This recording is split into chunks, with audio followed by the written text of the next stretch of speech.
असांजे मुल्क पाकिस्तान में आम तौर ते ऐं सूबे सिंध में ख़ासि तौर ते कुझु अरसे खां इहा शइ महसूसु थिए पई त वॾे पैमाने ते बाक़ाइदे रिथाबंदी तहत सहाबा किराम रज़ी अल्लाह अन्हुम खे घटि वधि ॻाल्हायो पियो वञे। जेका ज़बान उन्हनि जे बारे में इस्तेमालु कई पई वञे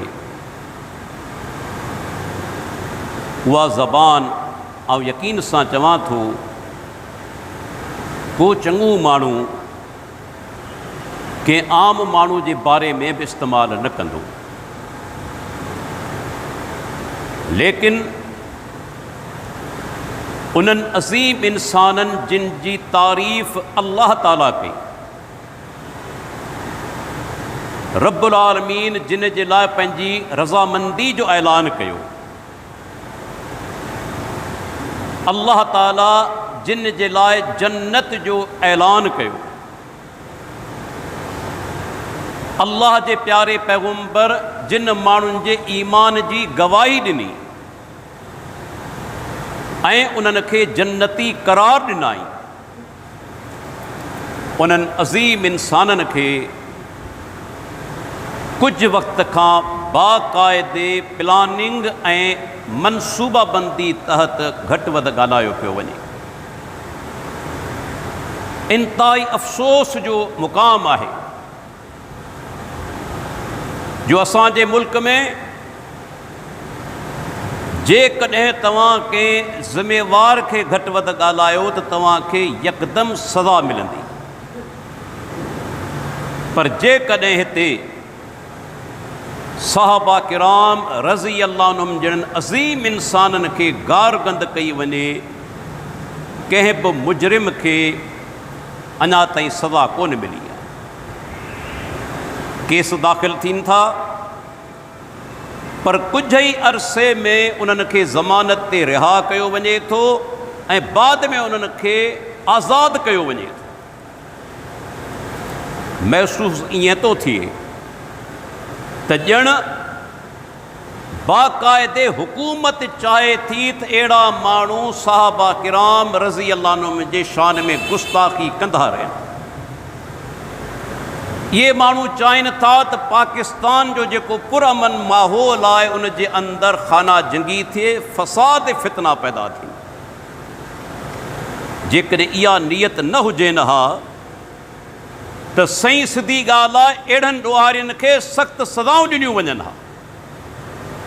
घटि में घटि उहा त सज़ा ॾियो जेका तव्हां पंहिंजे किताबनि में लिखी आहे।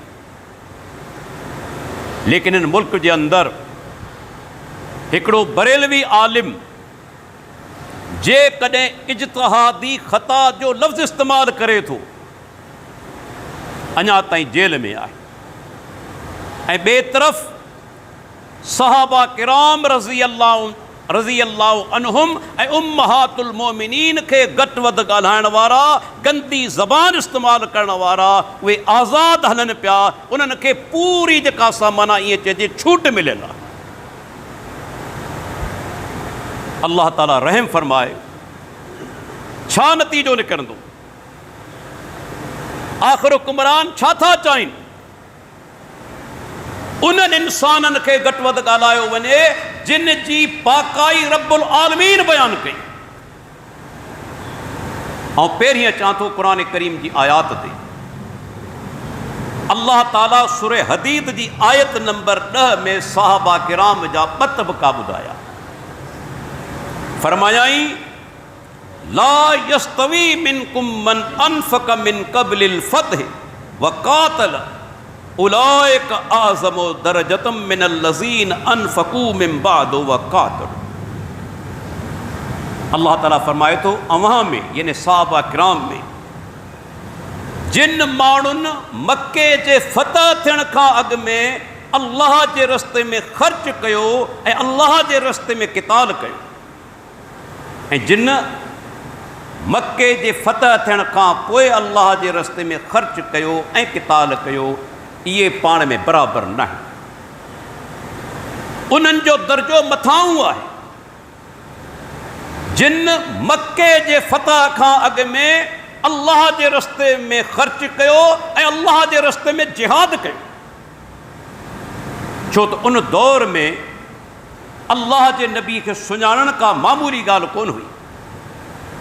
जॾहिं तक़रीबन पूरी दुनिया मुखालिफ़, पैगंबर वटि इक़्तिदार कोन हो, दौलत कोन हुई,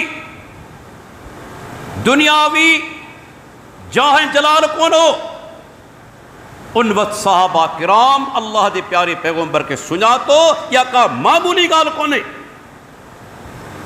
इन जे लाइ ख़ासि तौर ते अल्लाह जो फज़ल खपे।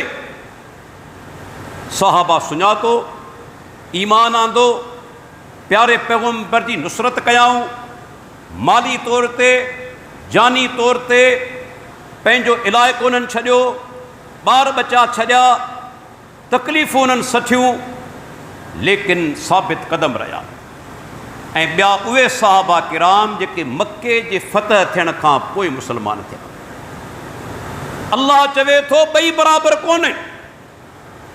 मके जे फतह थियण खां पोइ मुस्लमाननि वटि ताक़त अची वई, इक़्तिदार बि आहे, हज़ारनि जी तादाद में मुस्लमान बि आहिनि। तंहिंजे करे ॿिन्ही जो दर्जो बराबरि कोन्हे। पर अॻिते छा फरमायाई?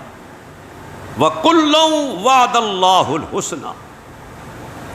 चाहे साहबा किराम मके खां अॻु में मुस्लमान थियण वारा हुजनि, चाहे बाद में थियण वारा हुजनि, अल्लाह फरमाए थो सभिनी जे लाइ सुहिणो वादो आहे। इते हुस्ना जी मुराद आहे जन्नत। सभिनी जे लाइ जन्नत आहे, सभिनी जे लाइ सुहिणो वाइदो आहे। चाहे मके जे फतह खां अॻु में मुस्लमान थिया हुजनि, चाहे मके जी फतह खां बाद में मुस्लमान थिया हुजनि, लेकिन आहिनि सभु जन्नती। सभिनी जे लाइ सुहिणो वाइदो आहे। ही क़ुरान करीम जी आयत असांखे ॿुधाए थी अबू बकर सिद्दीक़, उमर बिन ख़त्ताब, उस्मान बिन अफ़्फ़ान, अली बिन अबी तालिब, साद बिन अबी वक़ास, अबू ज़र ग़िफ़ारी, बिलाल ऐं वॾा वॾा सहाबा जेके शुरूआती दौर में मुस्लमान थिया ऐं जेके बाद में थिया मके जी फतह खां पोइ, सैयदना मुआविया रज़ी अल्लाह अन्हु आहे या ॿिया सहाबा आहिनि। अल्लाह ताला फरमाए थो सभिनी सां अल्लाह जो सुहिणो वाइदो, सब जा सब कामयाब आहिनि, सब जा सब जन्नती आहिनि। ऐं यादि रखो इहो ऐलान अल्लाह ताला जो आहे, के माण्हू जो ऐलान कोन्हे। आऊं तव्हांजे बारे में को ऐलान कयां, तव्हीं मुंहिंजे बारे में को ऐलान करियो मुस्तक़बिल जे बारे में। आऊं ग़लति थी सघां थो, तव्हां ग़लति थी सघो था, पर रब्बुल आलमीन खां ग़लती नथी थी सघे, छो त उनजो इल्म पूरी काइनात खे मुहीत आहे। हू माज़ी खे बि ॼाणे थो, हाल खे बि ॼाणे थो, मुस्तक़बिल खे बि ॼाणे थो। हू ॼाणे थो त मुंहिंजा पाना इन्हनि जो मौत ईमान ते थींदो, तंहिंजे लाइ अल्लाह उन्हनि जे लाइ मग़फ़िरत जन्नत जो वाइदो करे छॾियो, पंहिंजी रज़ामंदी जो ऐलान करे छॾियो। खोलियो सूरह तौबा, अचूं था क़ुरान मजीद जी 9 नंबर सूरत, आयत नंबर 100। ऐं ही आयत इंतहाई अहम आहे। छो असां वटि हिकिड़ो तबिको जेको सहाबा सां दुश्मनी रखे थो, उहे चवनि था त कान अन्नासु अहल रिद्दति बाद नबी सल्लल्लाहु अलैहि वसल्लम इल्ला मिन सलास। अल्फाज़ फुरूल काफ़ी जा शिया हज़रात मशहूर किताब 8 जिल्दनि में, उन जो 8 नंबर जिल्द ऐं सफ़ो नंबर 205 लिखे थो त अल्लाह जे नबी जी वफ़ात खां पोइ माण्हू मुर्तद थी विया सिवाय 3 ॼणनि जी। नाला वठे थो मिक़दाद बिन असवद, अबू ज़र ग़िफ़ारी, सलमान फ़ारसी, इन खां सवाइ ॿिया मुर्तद थी विया आहिनि। किन किताबनि में 4 नाला बि आया आहिनि। अम्मार बिन यासिर जो नालो बि आयो आहे। मक़सदु इहो 3 हुजनि, 4 हुजनि या 8 ॾह 12 हुजनि, उन खां सवाइ ॿिया मुर्तद थी विया हुआ। अल्लाह जे नबी जी वफ़ात खां पोइ दीन खां फिरी विया हुआ। हाणे अहिड़ो दलील आहे जेके आउं चवंदुसि ॾाटे टोड़ आहे। हीअ जेका तव्हांजे साम्हूं आयत पढ़ां पियो, आयत नंबर 100 ऐं क़ुर करीम जी सूरत नंबर 9 सूरह तौबा। ख़बर अथो या नाज़िल कॾहिं थी? पहिरियां ई इहा ॻाल्हि ज़हन में रखो, सूरह तौबा नाज़िल थी आहे 9 हिजरी में। कहिड़ो साल? 9 हिजरी। ऐं अल्लाह जे नबी वफ़ात कॾहिं कई? 11 हिजरी। घणो करे जी मशहूर आहे रबीउल अव्वल।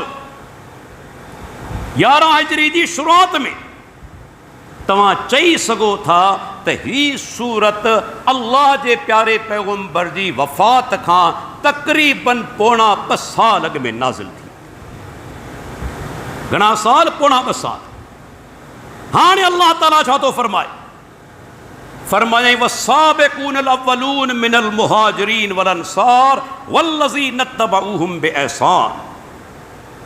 जिन मुहाजिरन में जा इस्लाम क़बूल करण में अगराई कई ऐं अंसारिन में जा जिन इस्लाम क़बूल करण में अगराई कई ऐं जेके उन्हनि मुहाजिर ऐं अंसार जी पैरवी कंदा एहसान सां, चङाई सां। रज़ी अल्लाहु अन्हुम व रज़ू अन्हु। अल्लाह उन्हनि खां राज़ी थी चुको ऐं उहे अल्लाह खां राज़ी थी चुका।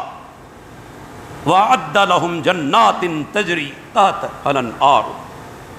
अल्लाह उन्हनि जे लाइ अहिड़ा बाग़ ठाहे रखिया आहिनि जिन जे हेठां नहरूं वहनि थियूं।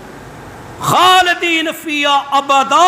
उन्हनि जन्नतनि में हमेशा रहंदा। ज़ालिकल फ़ौज़ुल अज़ीम। इहा सभ खां वॾी कामयाबी। हिन आयत में रब्बुल आलमीन 2 शयुनि जो ऐलान कयो।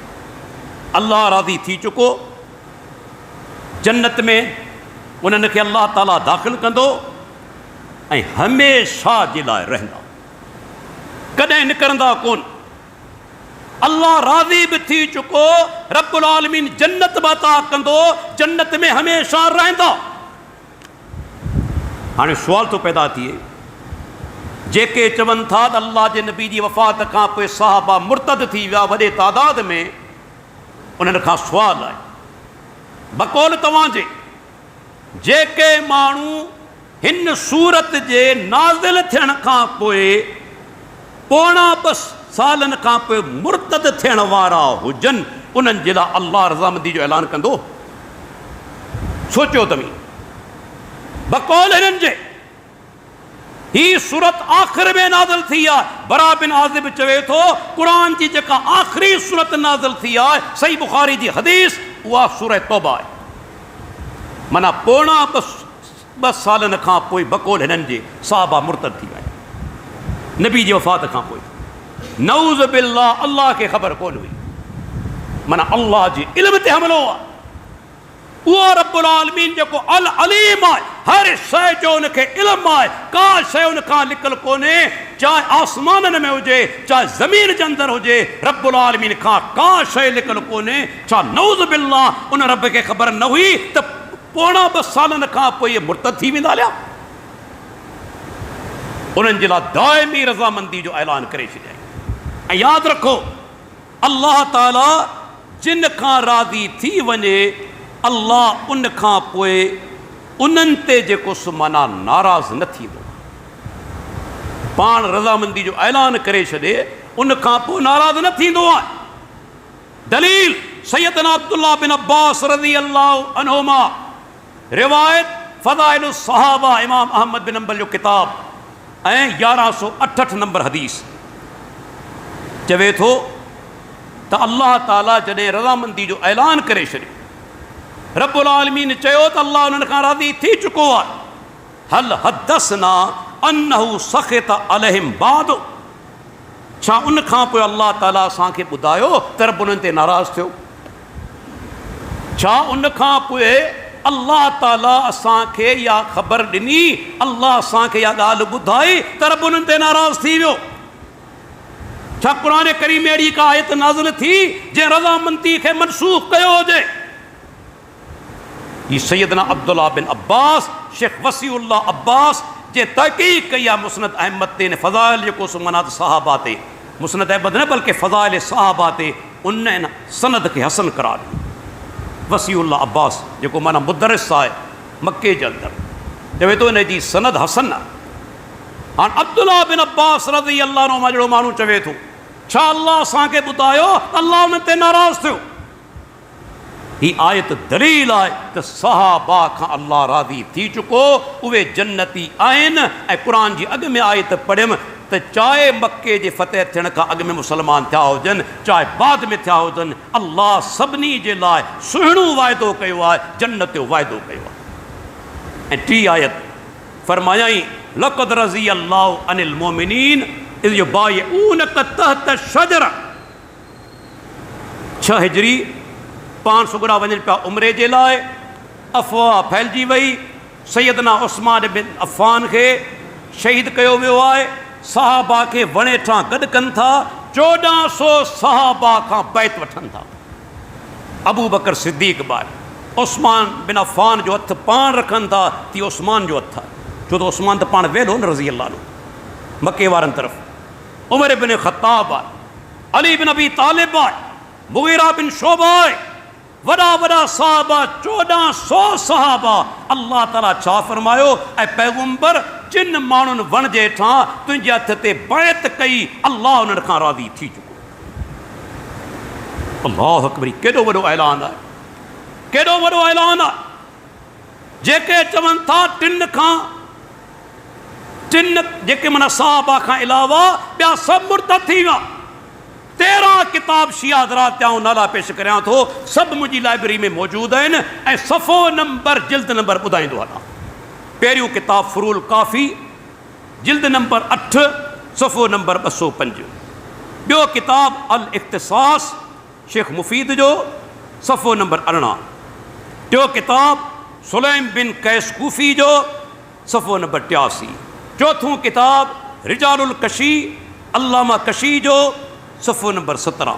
पंजूं तफ़सीर साफ़ी फैज़ काशानी जो पहिरियों जिल्द 281 नंबर सफ़ो। छहों ज़मीम मक़बूल हिंदुस्तान जो जेको शिया आलिम सैयद मक़बूल अहमद जे क़ुर जो तर्जुमो कयो आहे, तफ़सीर लिखी आहे उर्दू में, उनजो सफ़ो नंबर 761। 7हों किताब मजालिसुल मोमिनीन कादी नूरुल्लाह शुस्तरी जो पहिरियों जिल्द 203 नंबर सफ़ो। 8हों किताब तफ़सीर नूर सकलैन हुवैज़ी जो पहिरियों नंबर जिल्द 471 नंबर सफ़ो। 9हों किताब तफ़सीरुल अय्याशी अल्लामा अय्याशी जो पहिरियों जिल्द 223 नंबर सफ़ो।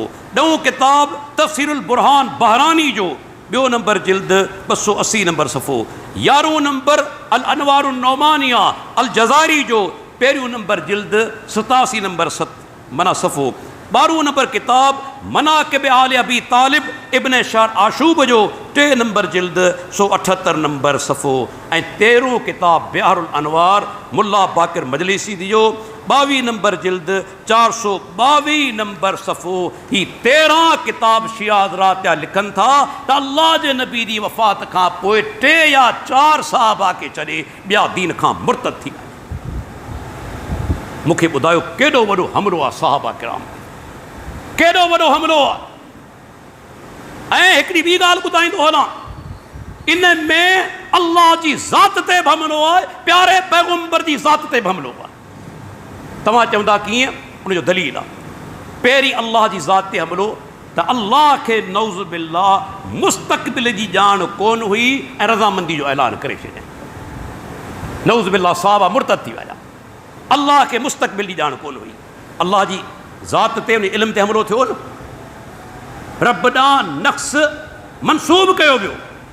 ऐं ॿियो हमिलो ख़बर अथव कंहिं ते आहे? मुहम्मदुर रसूलुल्लाह साहब। अल्लाह जा बानो अहम पॉइंट आहिनि, ज़हन में रखो। प्यारे पैगंबर ते हमिलो आहे। जेकॾहिं अॼु को यहूदी ऐं ईसाई चवे त नऊज़ बिल्लाह तव्हांजो पैगंबर कामयाबु कीअं थियो?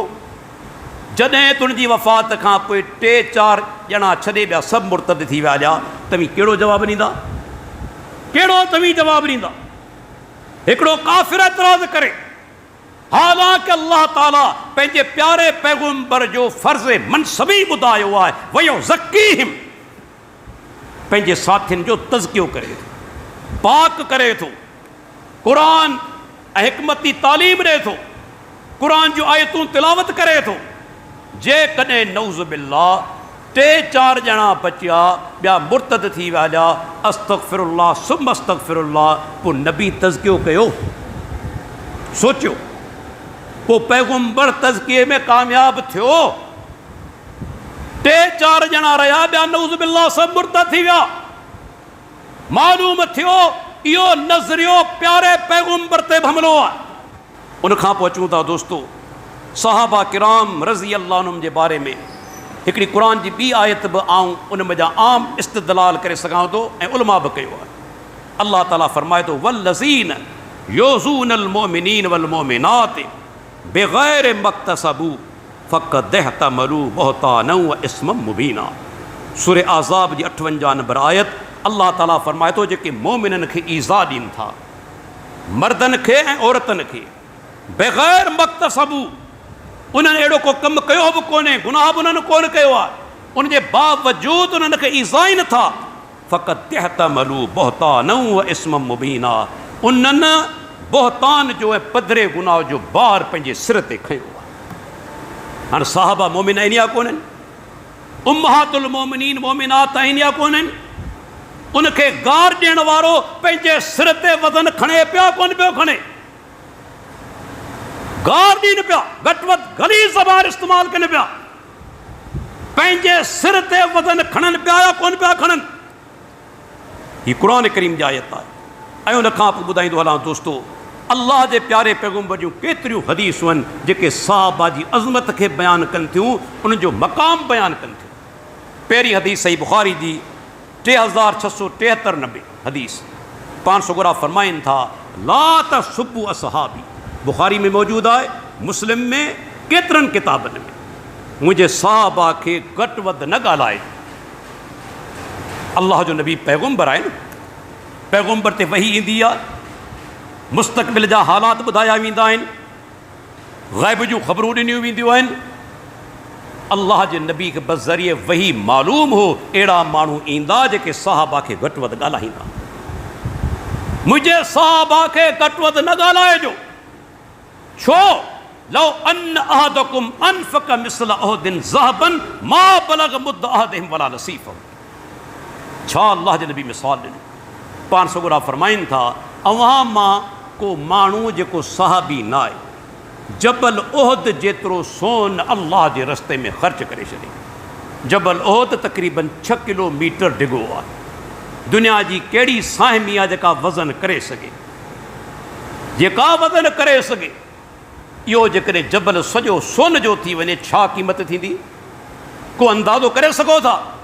ऐं पाण फरमाइनि था मुंहिंजो सहाबी हिकु मुद्द या उनजो अधु अन्न अल्लाह जे रस्ते में ख़र्च करे। मुद्द छा खे चइबो आहे, उलमानि ते बहस कयो आहे। हिन दौर जे अंदरि तक़रीबन 544 ग्राम, घणो 544 ग्राम, उनजो अधु घणो थींदो 272 ग्राम। अवां जबल उहद जेतिरो सोन ख़र्च करियो ऐं मुंहिंजो सहाबी 272 ग्राम अन्न अल्लाह जे रस्ते में ख़र्च करे, तव्हीं उनजे सवाब खे नथा पहुची सघो। अॼु खोले ॻाल्हि बयानु कई थी, 272 ग्राम मुद्द थींदो आहे 544 तक़रीबन ग्राम, अधु घणो थींदो 272 ग्राम। जेकॾहिं सहाबी मुंहिंजे रस्ते में अल्लाह जे रस्ते में जेकॾहिं अन्न ख़र्च करे, तव्हीं जबल उहद जेतिरो सोन ख़र्च करे छॾियो, तव्हीं सहाबी जे सवाब खे कोन पहचानो। छो त उन्हनि अल्लाह जे नबी खे उन दौर में सुञातो जॾहिं माण्हू सुञाणण लाइ तयारु कोन हुआ। हीउ केॾो वॾो मक़ाम आहे। अल्लाह जो नबी फरमायो मुंहिंजे सहाबा खे गार गंद न कजो। गारियूं ॾींदे पिया न, मोमिन आहिनि मोमिन। अॻिते हलूं था, ॿी हदीस पाण सोगरा फरमाइनि था अकरेमू असहाबी, इमाम नसाई सुनन अल कुबरा जे अंदरि हदीस आंदी 9219 नंबर। मुंहिंजे सहाबा जी इज़त करियो, तकरीम करियो। जेके गारियूं ॾियनि पिया पैगम्बर जे फरमान खे उन्हनि क़बूल कयो। अल्लाह जो नबी चवे थो मुंहिंजे सहाबा जी इज़त कजो, तकरीम कजो। हिननि तकरीम कई। टी हदीस पाण फरमाइनि था इज़ा ज़ुकिर असहाबी फअमसिकू, हवालो सही जामियो सगीर जो 545 नंबर हदीस ऐं सहीहा जो 34 नंबर हदीस शेख अलबानी इनखे सही करार ॾिनो। पाण सुगरा फरमाइनि था जॾहिं मुंहिंजे साहबा जो ज़िक्र थिए त पोइ रुकिजी वञो, बीह वञो, ज़बान खे तालो लॻाए छॾियो, घटि वधि न ॻाल्हायो, एहतियात सां ॻाल्हायो।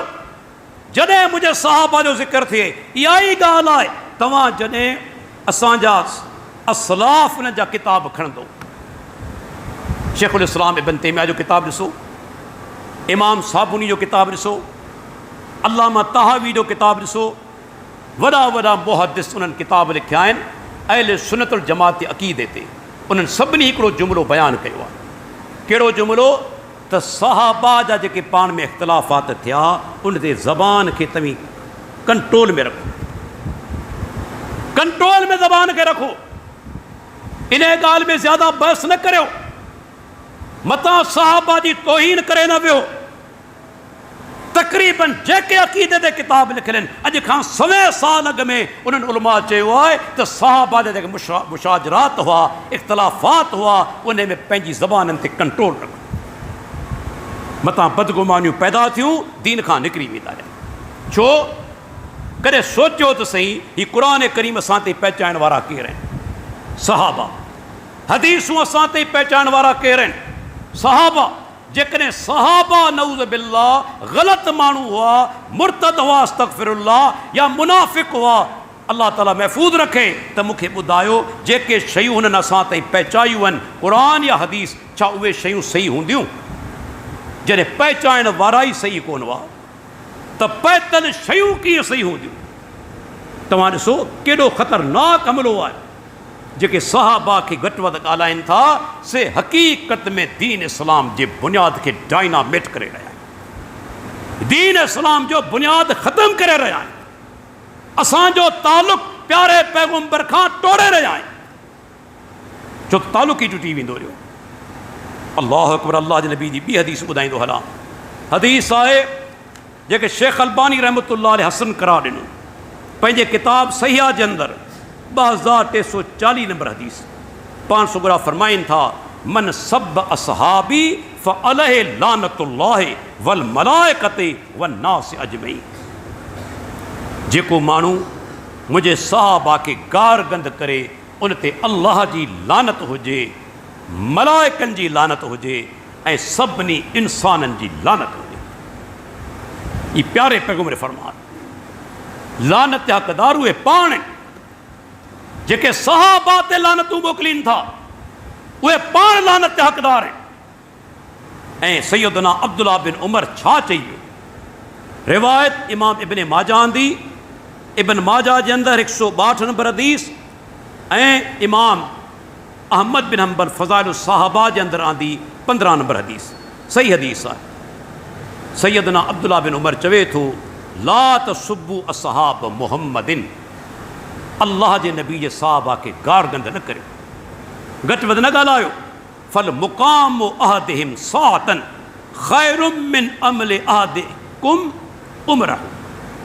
छा लफ़्ज़ आहिनि? सैयदना अब्दुल्लाह बिन उमर चवे थो अल्लाह जे नबी जे साहबा खे घटि वधि न ॻाल्हाइजो, छो सहाबा जो अल्लाह जे नबी जी सोहबत में हिकिड़ी घड़ी रहणु, हिकिड़ी घड़ी, हिकु पल रहणु तव्हांजी उम्र भर जे अमलनि खां बहितर। ये अब्दुल्लाह बिन उमर चवे। गौर त करियो छा मक़ाम आहे। अव्हांजा उम्र भर जा अमल ऐं सहाबी जो प्यारे पैगंबर सां हिकिड़ी घड़ी गुज़ारणु, हिकु पल गुज़ारणु, उहा शइ अफ़ज़ल आहे, बहितर आहे। इब्न माजा फ़ज़ाइल सहाबा। ऐं दोस्तो अल्लाह जे नबी जी ॿी हदीस ॿुधाईंदो हलां जेका इमाम इब्न हिब्बान आंदी आहे। सही इब्न हिब्बान जे अंदरि सही सनद सां 4800 नंबर हदीस। ऐं ॾिसो अल्लाह जे नबी निशानदेही कई आहे त कहिड़ा कहिड़ा सहाबी जन्नती आहिनि ऐं माण्हू कहिड़नि सहाबा ते हमिलो कनि था। पाण सुगरा फरमाइनि था ला यदखुलुन नार रजुलुन, को बि माण्हू जहन्नम में दाख़िल न थींदो, को बि माण्हू जहन्नम जी बाहि में दाख़िल न थींदो। कहिड़ो? शहीद बदरन वल हुदैबिया, जेको जंग बदर में ऐं हुदैबिया में शामिल रहियो उहो जहन्नम जी बाहि में दाख़िल न थी। सही सनद सां हदीस। हाणे मूंखे ॿुधायो, अबू बकर सिद्दीक़ हो, उमर बिन ख़त्ताब हो, सैयदना उस्मान जंग बदर में पंहिंजी घरवारी जी बीमारी जे करे शामिल न थियो, पर अल्लाह जे नबी माल गनीमत मां हिसो ॾिनो, माना तूं शामिल आहीं। ऐं सुलह हुदैबिया जे मौक़े ते पाण वियल आहे मके वारनि ॾांहुं, अल्लाह जे नबी पंहिंजो हथु रखी चए थो उस्मान जो हथु आहे, माना शामिल रहियो न। कहिड़ो वॾो एज़ाज़ आहे जो अल्लाह जो नबी पंहिंजो हथु रखी चवे कि उस्मान जो हथु आहे। उनखां पोइ अचूं था, जेकॾहिं को माण्हू सहाबा खे घटि वधि ॻाल्हाए, गारगंद करे, लानत करे, असांजा असलाफ़ुनि जे बारे में कहिड़ो फ़ैसिलो ॾेई विया आहिनि। असलाफ़ माना ताबईन, तबा ताबईन, मुहदसीन, उन्हनि जो छा कौल आहे। पहिरीं हवालो पेश करियां थो उमर बिन अब्दुल अज़ीज़ रहमतुल्लाह अलैह जो। ख़बर अथव केरु आहे? बनू उमैया जो ख़लीफ़ो आहे। अॼु बि दुनिया तस्लीम करे थी, वॾो नेक हो, मुत्तकी हो, आदिल हो, सभु मञनि था न, अज़ीम ख़लीफ़ो। पर तारीख़ दिमिश्क जे अंदरि अल बिदाया व निहाया जे अंदरि वाक़ियो अचे थो, सनद हसन सां इब्राहिम बिन मैसरा चवे थो, मां रहे तो उमर बिन अब्दुल अज़ीज़ ज़रब इंसानन कत्तु इल्ला इंसानन शतम मुआवियत फ़इन्नहु ज़रबहु अस्वातन। इब्राहिम बिन मैसरा चवे थो, मूं कॾहिं बि उमर बिन अब्दुल अज़ीज़ खे कंहिं माण्हू खे मारींदे, धक हणंदे या फटका हणंदे ॾिठो कोन ॾिठो। कंहिं माण्हू खे मूं धक हणंदे कोन ॾिठो। त उमर बिन अब्दुल अज़ीज़ कंहिं माण्हू खे मारियो हुजे, धक कयो हुजे, फटकाया हुजनि, इल्ला इंसानन, पर हिकिड़े माण्हू खे फटका हयाई, छाजे करे? शतम मुआवियत, उन सैयदना मुआविया रज़ी अल्लाह अन्हु खे घटि वधि ॻाल्हायो, गार गंद कयाई, उनखे सैयदना उमर बिन अब्दुल अज़ीज़ फटका हणाया। माना अहिड़े जी सज़ा फटकाए, जेल में रखियो वञे, उनखे फटका हया वञनि। ही पहिरियों वाक़ियो उमर बिन अब्दुल अज़ीज़। ऐं वफ़ात अथसि 101 हिजरी में। अञा सहाबा मौजूद आहिनि। आख़िरी सहाबी वफ़ात करे तो 110 हिजरी में, उमर बिन अब्दुल अज़ीज़ वफ़ात कई 101 हिजरी में, 101 101 हिजरी में, ताबई आहे। पर अहिड़े माण्हू खे फटका हयाई। ऐं ॿियो कौल इमाम हसन बसरी जो, केरु आहे? अज़ीम ताबई इमाम आहे। केतिरनि सहाबा सां मुलाक़ात अथसि। वफ़ात आहे 110 हिजरी। आख़िरी सहाबी वफ़ात कई 110 हिजरी में। हसन बसरी रहमतुल्लाह अलैह वफ़ात कई 110 हिजरी में। छा थो चवे? पाण वेठल आहे, हिकिड़ो माण्हू हली आयो, चयोसीं हिते के माण्हू अहिड़ा आहिनि जेके सैयदना मुआविया ऐं सैयदना अब्दुल्लाह बिन ज़ुबैर रज़ी अल्लाह अन्हुमा खे घटि वधि ॻाल्हाइनि था या लानत कनि था। फ़क़ाल, छा जवाबु ॾिनई? हसन बसरी रहमतुल्लाह अलैह छा जवाबु ॾिनो? अला उलाइकल लज़ीन यलअनून लानतुल्लाह।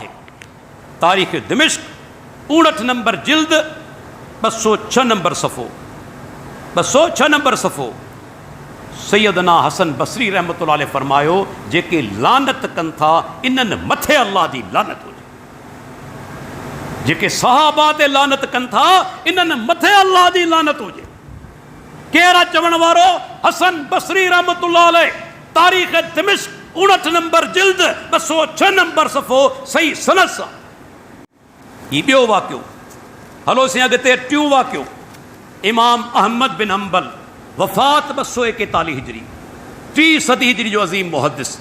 पुट अब्दुल्ला अची सुवाल कयो, बाबा के माण्हू सहाबा किराम खे गारगंद कनि था, तव्हांजो छा ख़्यालु आहे उन जे बारे में? हवालो इमाम खल्लाल जो किताब असुन्ना, 782 नंबर रिवायत, 782 नंबर रिवायत असुन्ना खल्लाल जो किताब। तव्हांजो छा रहियो आहे? कि मा उराहु अलल इस्लाम, अहिड़े माण्हू खे इस्लाम ते सम्झाई कोन जेको सहाबा खे घटि वधि ॻाल्हाए, ऐं उन माण्हू खे इस्लाम ते सम्झाई कोन थो। इमाम अहमद बिन हंबल ऐं सैयदा आयशा रज़ी अल्लाह अन्हा उम्मुल मोमिनीन जंहिंजी पाकाई रब्बुल आलमीन क़ुरान करीम में नाज़िल कई। सूरह नूर जे अंदर अल्लाह जे नबी जी प्यारी घरवारी, पर के बदबख्त उन ज़माने में बेड़ा हुआ, अॼु बि आहिनि जेके सैयदा आयशा रज़ी अल्लाह अन्हा खे घटि वधि ॻाल्हाइनि था। ख़बर अथव न, वञो रुगो सोशल मीडिया ते, कॾहिं वञो त सही, खोलियो त सही, केतिरे क़दर सहाबा खे गारियूं ॾियनि पिया, एॾो हुननि जो दिमाग़ ख़राबु आहे। उम्मुल मोमिनीन सैयदा आयशा रज़ी अल्लाह अन्हा हवालो 3 किताबनि जो पेश कंदो अला। अशरिया आजुरी जो किताब, अल हुज्जत फी बयानिल महज्ज अबुल कासिम असबानी जो किताब, ऐं शरह उसूल एतिक़ाद अहल सुन्नह इमाम लालकाई जो किताब। सही सनद सां वाक़ियो मौजूदु आहे।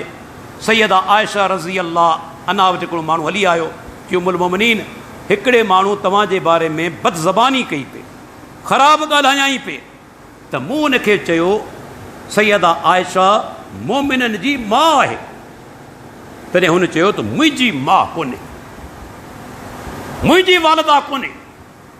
सैयदा आयशा रज़ी अल्लाह अन्हा छा जवाबु ॾिनो? अल्लाह अकबर, छा जवाबु आहे कि सदक, उन सच चयो, अना उम्मुल मोमिनीन, ऐं मोमिननि जी माउ आहियां। फअम्मल काफ़िरून फलस्तु लहुम, मां कोन आहियां।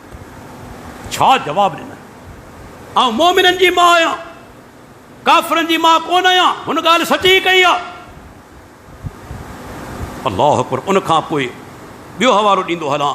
अञा बि हिकिड़े अज़ीम मुहद्दिस जो नालो आहे इमाम यहया बिन मईन, 3 सदी हिजरी जो अज़ीम मुहद्दिस, वफ़ात करे 233 हिजरी में। हवालो जंहिं किताब जो आहे, किताब पंहिंजो किताब अथसि तारीख़ यहया बिन मईन, उन जो 2 नंबर जिल्द 546 नंबर सफ़ो पंहिंजो किताब अथसि तारीख़ इब्न मईन। यहया बिन मईन वटि हिकिड़ो माण्हू आयो, चए साईं को माण्हू आहे जेको सैयदना तलहा खे ऐं सैयदना उस्मान खे गारगंद करे थो, घटि वधि ॻाल्हाए थो।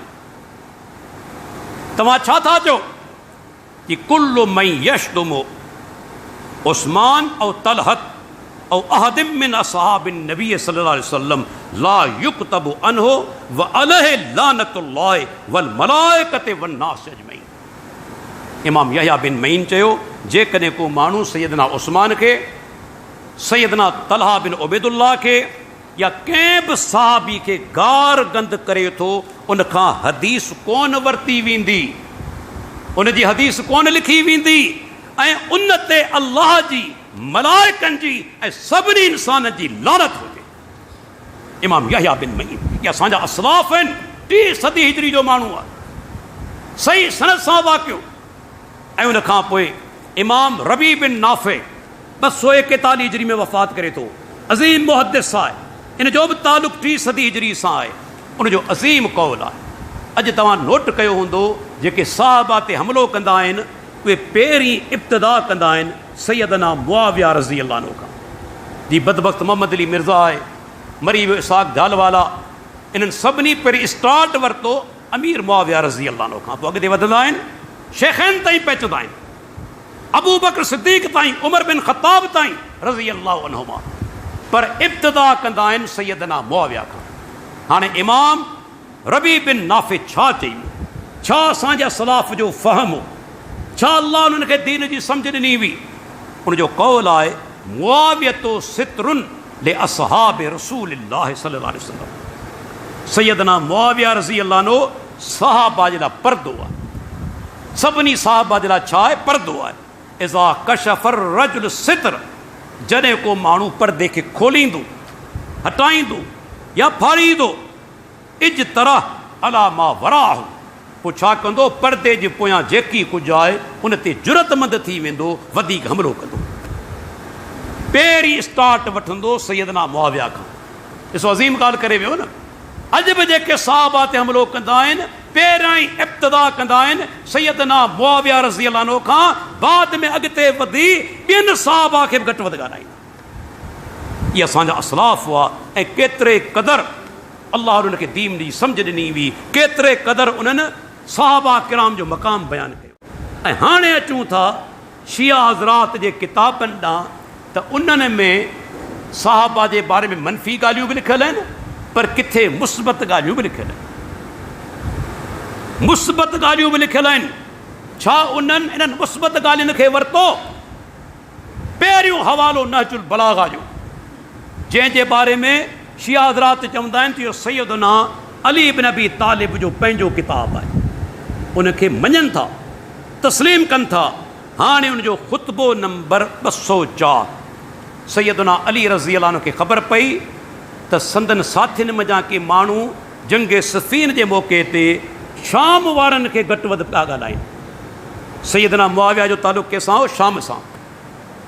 शाम वारनि खे घटि वधि ॻाल्हाइनि पिया, गार गंद कनि पिया। छा चयाई? इन्नी अकरहु लकुम अन तकूनु सब्बाबीन। ख़ुतबो नंबर 204। ऐं नापसंदि करियां थो जो तव्हीं गार गंद करण वारा थी वञो। हीअ अली रज़ी अल्लाह जो माना ॾिसो किरदार, ज़र्फ़। ऐं इन ॻाल्हि खे नापसंदि करियां थो जो तव्हां गारियूं ॾियण वारा थी वञो। अॼु जेके साहबा खे गारियूं ॾियनि था, तिन सैयदना अली इब्न अबी तालिब जिन कौल खे वरितो आहे? अमल अथनि? क़बूल कयो अथनि इन कौल खे? अचो ॿियो हवालो ॾियां। अल्लामा तूसी मशहूर मुफ़स्सिर क़ुरान बि हिननि जो आहे, मुहद्दिस बि आहे। उनजो किताब अल अमाली, इहे सभु किताब मुंहिंजी लाइब्रेरी में अलहमदुलिल्लाह मौजूदु आहिनि। ऐं उनजो सफ़ो नंबर 523। अल्लामा तूसी लिखे थो सैयदना अली रज़ी अल्लाह जे बारे में त हिकु दफ़े पंहिंजे साथियुनि खे वसियत पे कयाई। वसियत कंदे छा चयाई? उसीकुम बिअसहाब नबियकुम ला तसुबूहुम। आऊं तव्हांखे अल्लाह जे नबी जे साथियुनि जे बारे में वसियत करियां थो, उन्हनि खे गार गंद न कजो, घटि वधि न ॻाल्हाइजो।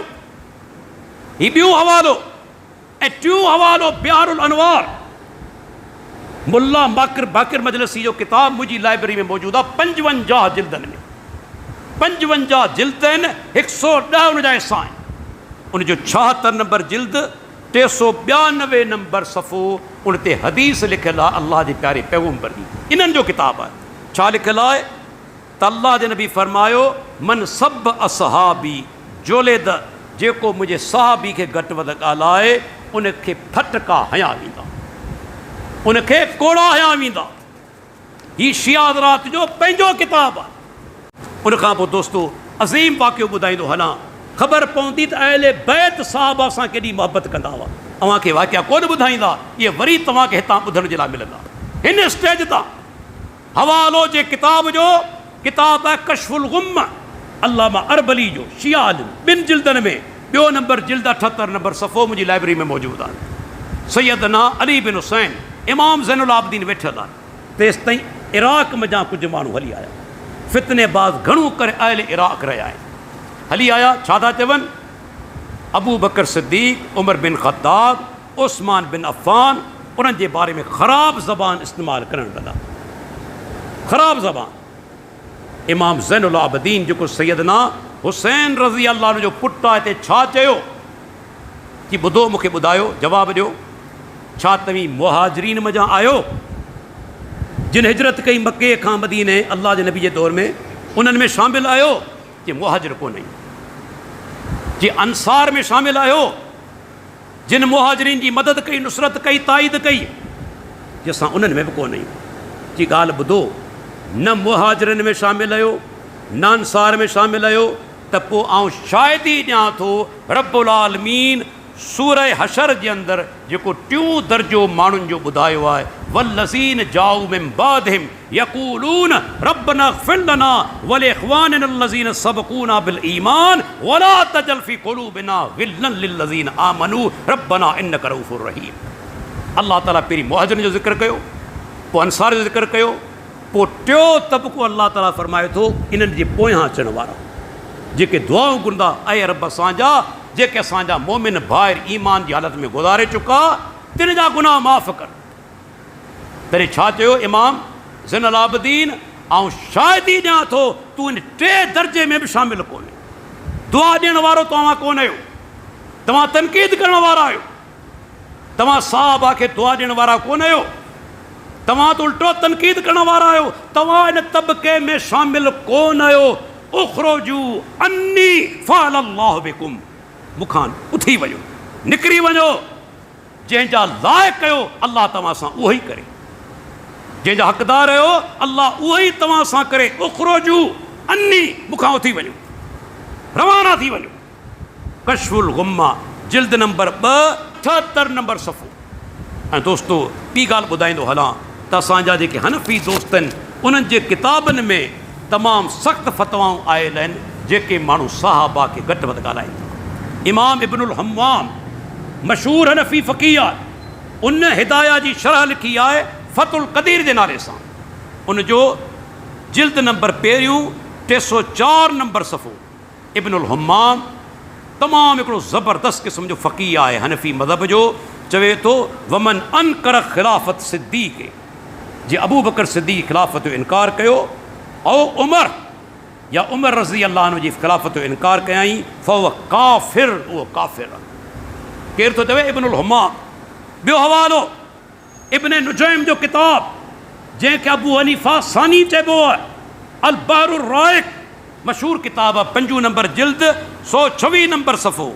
चवे थो बिअन्न राफ़िज़िय्य इज़ा सब्ब शैख़ैन व तान फ़ीहिमा कुफ़्रुन, जेकॾहिं को राफ़िज़ी अबू बकर सिद्दीक़ उमर बिन ख़त्ताब खे घटि वधि ॻाल्हाए ऐं उन्हनि ॿिन्ही ते तान करे, उहो कुफ़र करे। कफ़र, उन कुफ़र कयो, इहो अमल कुफ़र आहे। ऐं फ़तावा आलमगिरी जंहिंजे बारे मशहूरु आहे, 500 उलमा उनखे तरतीब ॾिनो। पहिरियों जिल्द 264 नंबर सफ़ो। चवे थो जेकॾहिं को राफ़िज़ी शैख़ैन खे गार गंद करे त उहो काफ़िर आहे। इहे फ़िक़्ह हनफ़ी जा किताब आहिनि। ऐं ॿिया जेके उलमा आहिनि, इमाम नववी शाफ़ी मज़हब फ़िक्र सां तालुक़ु रखे थो, उहो चवे थो अहिड़नि खे क़त्ल कोन कयो वेंदो, उहे काफ़िर कोन आहिनि, पर गुनाह कबीरा जा मुर्तकिब आहिनि, उन्हनि खे सख़्तु सज़ा ॾिनी वेंदी, जेल में हयो वेंदो। काफ़िर कोन आहिनि, न की क़त्ल कयो वेंदो, पर सहाबा खे जेकॾहिं गार गंद कनि था उन्हनि खे जेल में हयो वेंदो। गुनाह कबीरा जा मुर्तकिब आहिनि ऐं उन्हनि खे सज़ा ॾिनी वेंदी। इमाम नववी चवे थो, जेको मशहूरु शाफ़ी इमाम आहे। दोस्तो अॼु असांजे मुल्क जी हालति छा आहे तव्हांखे मालूम हूंदो। चंद ॾींहं अॻु में तलार जे शहर में हिकिड़े बदबख़्त सैयदना अबू बकर सिद्दीक़ सैयदना उमर बिन ख़त्ताब जे बारे में जेका ज़बान इस्तेमालु कई आहे, ऐं चवां थो असीं पढ़ी कोन था सघूं। एॾियूं ग़लीज़ ॻाल्हियूं ॾिनियूं आहिनि, तमामु गंदी ज़बान। हुकूमत केस दाख़िल कयो, गिरफ़्तार कयो वियो आहे, पर छा सज़ा मिलंदी? असांजो अंदाज़ो आहे त अॼु ताईं अहिड़नि मां कंहिंखे सज़ा कोन मिली। माण्हुनि खे मुतमिन करण जे लाइ केस दाख़िल कंदा आहिनि, बाद में को बहानो बनाए उनखे आज़ादु करे छॾींदा आहिनि। जीअं हींअर सां मशहूरु कयो पियो वञे त चरियो आहे, अबू बकर सिद्दीक़ खे गार ॾिए थो चरियो आहे, उमर बिन ख़त्ताब रज़ी अल्लाह अन्हु खे सुञाणे थो गार ॾिए थो चरियो आहे। अव्हांखे गार ॾिए तव्हीं चवंदा चरियो आहे। हेॾा अज़ीम सहाबा तिन खे गार ॾिए पियो, नाला वठे पियो, एतिरी उनखे सम्झाए चओ था चरियो आहे। इहो उनखे बचाइण जो तरीक़ो आहे। असां चऊं था, गुज़ारिश करियूं था जज साहिबान खां जेके केस हलाइनि पिया, सिर्फ़ु इन माण्हू खां न, इन जे पोयां जेके आहिनि तिन जी बि मालूमात वठो जिन भड़कायो आहे हिनखे, भड़काए उन खां इहे ग़लीज़ लफ़्ज़ लिखाया आहिनि। उहे माण्हू केरु आहिनि? कंहिं इहे लफ़्ज़ लिखाया आहिनि? ज़ुल्म कोन्हे। आउं चवां थो इहे लफ़्ज़ जेकॾहिं आम मुस्लमान जे बारे में जेकॾहिं को लिखे त हीअ बर्दाश्त न कंदा, हाय घोड़ा कंदा त बाबा ही वॾी बदअख़लाक़ी आहे। पर ॾिसो असांजे मुल्क जी हालति, सिविल सोसाइटी असांजा आम तौर ते साफ़ी सभु न, ऐं असांजो लिबरल तबक़ो मात। बाबा मज़हबी मसइलो आहे, हीउ मज़हबी मसइलो आहे, मज़हबी त आहे, पर अज़ीम इंसाननि खे हेॾियूं कचियूं गारियूं ॾिनियूं वयूं आहिनि। छा तव्हां में एतिरी हिम्मत न आहे जो रद्द करियो हुनजो, मज़म्मत करियो? हीअ तव्हांजी इंसानियत आहे। होॾा पंहिंजो पाण खे चैंपियन सॾायो था इंसानी हक़नि जो। या ग़लीज़ ज़बान खे इस्तेमालु करे ऐं उनखे बर्दाश्त कयो वेंदो? माठि करे वेठो। पर अलाह जे पनाह, हालांकि ईअं थियणो ई कोन्हे। जेकॾहिं को माण्हू मामूली ॻाल्हि बि जेकॾहिं अहिड़ी का करे अहले बैत जे बारे में, हालांकि मुस्लमान कोन कंदो, पर आउं सम्झां थो इहे सभई माण्हू थी पियो जी बरेलवी आलिम खे जेल में हयो वियो आहे हुन सिर्फ़ु इज्तिहादी ख़ता जो लफ़्ज़ इस्तेमालु कयो जेल में पियो आहे ऐं हिते ग़लीज़ गारियूं ॾिनियूं वञनि पियूं आज़ादु हलनि पियूं इहा इंसाफ़ हिन मुल्क जो महसूसु थिए थो त बैन अवी एजेंडा आहे मुल्की एजेंडा बि आहे ख़ुशूसन सिंध हुकूमती एजेंडा त आहे ई आहे बैन अवी एजेंडा बि आहे त साहबा खे घटि वधि ॻाल्हायो वञे ऐं जेके मुख़ालिफ़ीन आहिनि उन्हनि जी हिमत अफ़ज़ाई कई वञे उन्हनि खे अॻिते आंदो वञे तादाद में थोरा आहिनि पर हाणे मुल्क ते कंट्रोल तक़रीबन उन्हनि जो जीअं चाहिनि था थी थिए ऐं असीं जेके पंहिंजो पाण खे सुनी सॾाइण वारा माठ करे वेठा मुंहिंजी माउ खे पीउ खे केरु गाॾे त बर्दाश्त कोन कंदासीं पर असांजी जेका हक़ीक़ी वालदा खां मथे सैयदा आयशा रज़ी अल्लाह अन्हा खे केरु गार गद करे असीं माठूं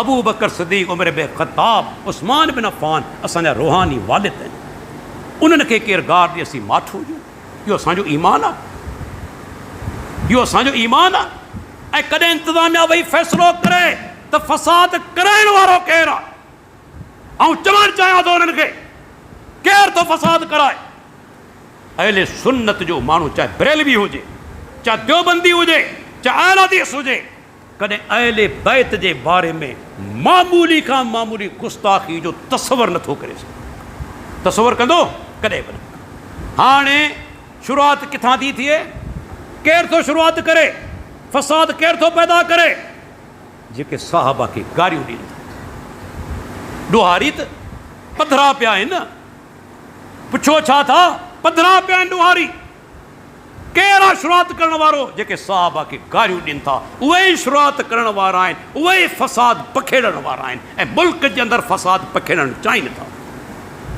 अहिड़ो फ़साद जहिड़ो थी चुको आहे शाम में इराक़ में ऐं अफ़गानिस्तान में अलाह ॾे पनाह इहो फ़साद पखेड़णु चाहिनि था वरना मूंखे ॿुधायो अहले सुन्नत वल जमात जो को माण्हू कॾहिं गुस्ताखी कंदो अहले बैत जी उहे असांजी अखियुनि जा तारा आहिनि सैयदना अली बिन अबी तालिब हुजे सैयदना हसन हुजे सैयदना हुसैन हुजे सैयदा फ़ातिमा हुजे इमाम ज़ैनुल आबिदीन हुजे इमाम बाक़िर हुजे इमाम जाफ़िर सादिक़ हुजे असीं चऊं था हिन ते अल्लाह जूं लखें करोड़े रहमत हुजनि जेको इन सां मोहबत नथो रखे मोमिन ई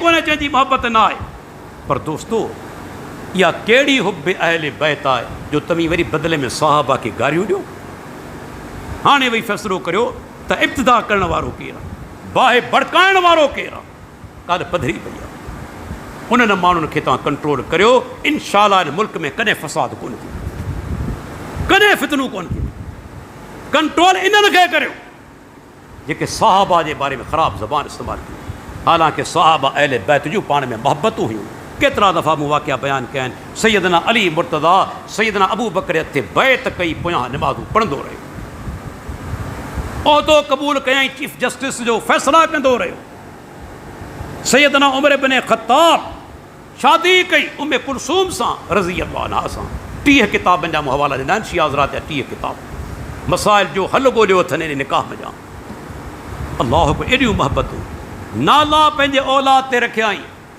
ख़बर अथो करबला जे मैदान में सैयदना अली जा जेके पहिरियां ई 3 फ़र्ज़ंद शहीद थिया उनजा नाला छा आहिनि अहले सुन्नत जो किताब न अहले तशय्युअ जो किताब बिहारुल अनवार मूं वटि मौजूदु आहे लिखे थो पहिरीं शहीद थियो हज़रत अली जे पुटनि मां अबू बकर बिन अली पोइ उमर बिन अली पोइ उस्मान बिन अली माण्हू पंहिंजी औलाद ते कंहिंजा नाला रखंदो आहे जंहिंसां मोहबत हुजे दुश्मननि जा नाला कोन रखंदो आहे एॾी मोहबत पोयां निमाज़ूं हथ ते बैत तारीफ़ कंदो रहियो सैयदना अली रज़ी अल्लाह अन्हु सैयदना उमर शहीद थियो आहे लाश पियल आहे बुख़ारी खणी ॾिसो हिननि जा किताब खणी ॾिसो मानिल अख़बार ऐं तलख़ीस शाफ़ी सैयदना अली केतिरी वाखाण कई आहे बल्कि छा चयईं मुंहिंजी तमन्ना आहे त ऐं उमर तुंहिंजे अमलनि सां अल्लाह सां मुलाक़ात करे केॾी वाखाण आहे केॾी तारीफ़ तव्हां ॾिसो अॼु बि अबू बकर सिद्दीक़ उमर बिन ख़त्ताब कंहिंसां गॾु सुता पिया आहिनि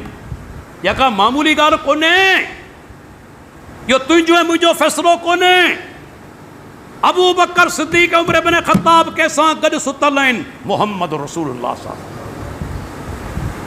इहो तुंहिंजो फ़ैसिलो आहे मुंहिंजो फ़ैसिलो आहे न रब्बुल आलमीन जो फ़ैसिलो रब्बुल आलमीन जो फ़ैसिलो आहे। नऊज़ बिल्लाह जेकॾहिं इहे मुनाफ़िक़ हुजनि हा प्यारे पैगंबर सां गॾु सुतल हुजनि हा, करे सोचो त सही, पाण क़यामत ते गॾु उथंदा इंशाअल्लाह, गॾु उथंदा। अबू बकर सिद्दीक़ हिकिड़े पासे हूंदो, हिकिड़े पासे उमर इब्न ख़त्ताब हो। अल्लाह जो नबी पंहिंजनि प्यारनि साथियुनि सां गॾु उथंदो क़यामत ते।